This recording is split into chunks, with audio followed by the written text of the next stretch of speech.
හෙල්ලෝ guys ආදරෙන් පිළිගන්නවා සාත ඔෆිෂියල් YouTube channel එකෙන් ගියන්න තවත් අලුත් වීඩියෝ එකකට පොඩක් වෙනස් විදිහේ වීඩියෝ එකක් මේක. ඉතින් ඇත්ත වශයෙන්ම කිව්වොත් මම මේ වීඩියෝ එක ඇතුළේදී කතා කරනවා Rockstar එක GTA 5 එක හින්දා කීයක් හම්බ කරාද කියන එක.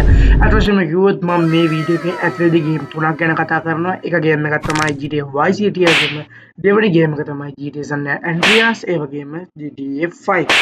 ඉතින් මේ ගේම් තුනේ වියදම ගැන කතා කරනවා. මම මේන්ලි ආදායම ගැන කතා කරන්නේ GTA 5 එක ගැන. ඇත්තටම කිව්වොත් අනිත් ගේම් දෙක පොඩ්ඩක් පරණ හින්දා මම මේ ගේම් දෙක ගැන එච්චර ලොකුවට කතා කරන්නේ නැහැ.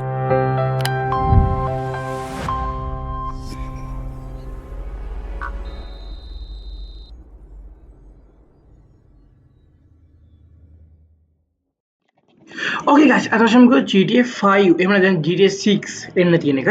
ඉතින් GTA 5 GTA 6 කඩින් ගත්තොත් GTA ගැන කතා කරද්දී අපිට අමතක කරන්න බැරිම ගේම් ටිකක් තියෙනවා. ඒ තමයි GTA 1 2 3 4 ඒ වගේම GTA San Andreas GTA Vice City ඒ වගේ මට මෙතන මිස් වෙච්ච ගොඩක් ගේම්ස් තියෙනවා.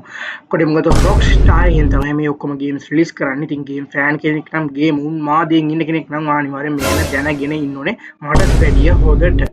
ඉතින් ඇතවශයෙන්ම කිව්වොත් GTA ගැන කතා කරොත් මම අද කතා කරන්නේ මුලදී කිව්වා වගේම GTA 5 හින්දා Rockstar එක කීයක්නම් හම්බ කරාද කියන එක ගැන. ඉතින් වීඩියෝ ඉවරනකම් බලන්න මේක මාරම ඉන්ට්‍රස්ටිං වීඩියෝ එකක් වෙයි කියලා මම හිතනවා. ඉතින් අපේ channel එක තාම subscribe කරලා නැත්නම් දැම්ම channel එක subscribe කරලා channel එකත් එක්ක එකතු වෙන්න.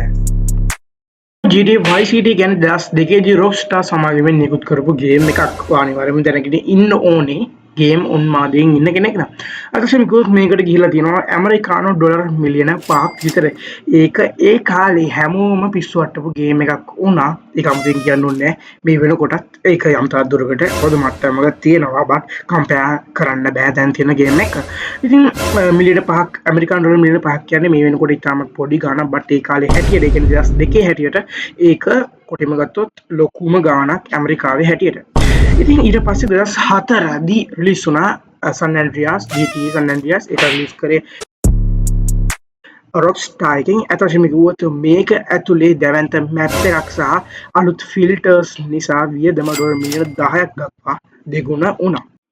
ඇතවශයෙන්ම කිව්වොත් මාත් මේ ගැන රිසර්ච් කරලා තමයි දැනගත්තේ මෙච්චර ප්‍රමාණයක් මේගොල්ලෝ වියදම් කරලා තියෙනවා කියලා GTA San Andreas ගේම් එකට. ඇතවශයෙන්ම කිව්වොත් කවදා හරි ඔයාලට හිතලා තියෙනවද මම මේ ගේ ප්ලේ කරන්නේ මේ ඩොලර් මිලියන 10ක් වියදම් කරලා හදපු ගේම් එකක් කියලා. ඇතවශයෙන්ම ඒක මාරම කියන්නේ ඒක දැනගෙන ගේම් එක ගහද්දී ලොකු අමුතු ගතියක් තියෙනවා. ඕකේ ඉතින් මම කලින් කිව්වා වගේ GTA San Andreas කියන්නේ ඒ කාලේ හැටියට ගේම් ෆීල්ඩ් එක ඇතුලේ මාරම පෙරලියක් කරපු ගේම් එකක්. මම කියන්නේ 2004 දී හිතේ රැදිනාමයයි මට නම්. ඕකේ ඔන්න දැන් කතා කරන්න GTA 5 ගැන. ඉතින් GTA 5 ගේම් එක හදන්න කොච්චර සල්ලි ගියාද කියලා ඔයා නිකමට හරි හිතලා දිනවද? මං හිතන්නේ ගොඩක් දුරට මේ වීඩියෝ එක බලන්නේ GTA එක ගේම් එකක් හරි ප්ලේ කරලා තියෙන කෙනෙක් වෙන්න පුළුවන්. ඕකේ. ඉතින් GTA 5 වලට ගිය වියදම ගැන මම මෙහෙම කියන්නම්කෝ. අපේ ලංකාවේ මේ ලංකාව ගන්න. ඕකේ ගයිස් ඉතින් ඇත්තටම කිව්වොත් මම වැඩි කතාවට කියන්නම් ඩොලර් මිලියන 265ක් වියදම් කරලා තියෙනවා මේ ගේම් එක වෙනුවෙන්. ඇත්තටම කිව්වොත් මේක Rockstar එක විසින් කරපු තනි ආයෝජනයක් නෙමෙයි. ලොකු කම්පැනිස් එකතුලා කරපු ආයෝජනයක්. ඒ කියන්නේ සමහර කාර් බ්‍රෑන්ඩ්ස් පවා මේකට ආයෝජනය කරලා තියෙනවා.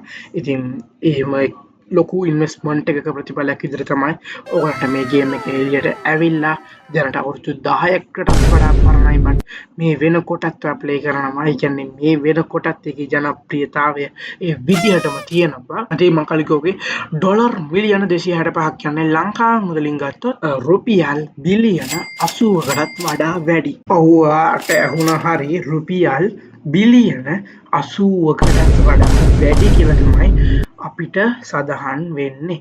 ඉතින් මේකට වශයෙන්ම ගත්තොත් මම කලින් කිව්වා වගේ ලොකු ඉන්වෙස්ට්මන්ට් එකක්. කිටිම ගත්තොත් මේගොල්ලෝ වියදම් කරා වගේ මේගොල්ලන්ට 5 ගුණයකින් 10 ගුණයකින් හම්බුණා කියලා තමයි මේගොල්ලෝ සඳහන් කරන්නේ. මේ ගේම් එක ඇත්ත වශයෙන්ම කිව්වොත් ප්‍රොෆිට් ලැබුවාද කියන එක. හරි. ඉතින් මම ඔයාලට මෙහෙම පොඩි දෙයක් කියන්නම්. ඉතින් මේ ගේම් එක රිලීස් කරලා පැය 24ක් ඇතුළත විතරක් මේගොල්ලෝ ඩොලර් මිලියන 800කටත් වඩා ආදායමක් ලැබුවා කියලා තමයි කියන්නේ. ඔයගලන්ට මම හිතනවා වුණා හරි ඩොලර් මිලියන 800ක්. එතකොට මේගොල්ලෝ වියදම් කරේ කීයක්ද?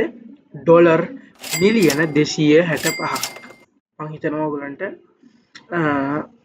අයිඩියා එකක් ගන්න පුළුවන් කියලා මෙතනදීම ඒගොල්ලන්ගේ ආදායම ඒ කියන්නේ මම කිව්වේ පැය 24ක් ඇතුළත විතරයි. හොඳද? ඉතින් මේකයි වීඩියෝ එක. ඉතින් පට්ට වීඩියෝ එකක් කියලා හිතනවා. ඉතින් අද මේ වෙනකොට ලෝකේ වැඩිම ආදායමක් ලැබූ විනෝදාස්වාද මාධ්‍යයක් විදියට ඉතිහාසගත වෙලා තියෙනවා.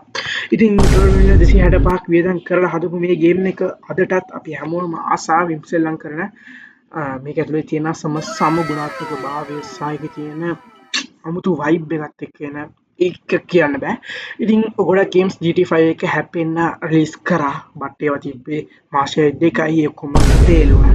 GTA 5 වලට වඩා හොඳ ගේම් එකක් කවදා හරි එනවනම් ඒ GTA 6 විතරමයි කියලා තමයි ගොඩක් කට්ටියගේ පුරෝ කතනය.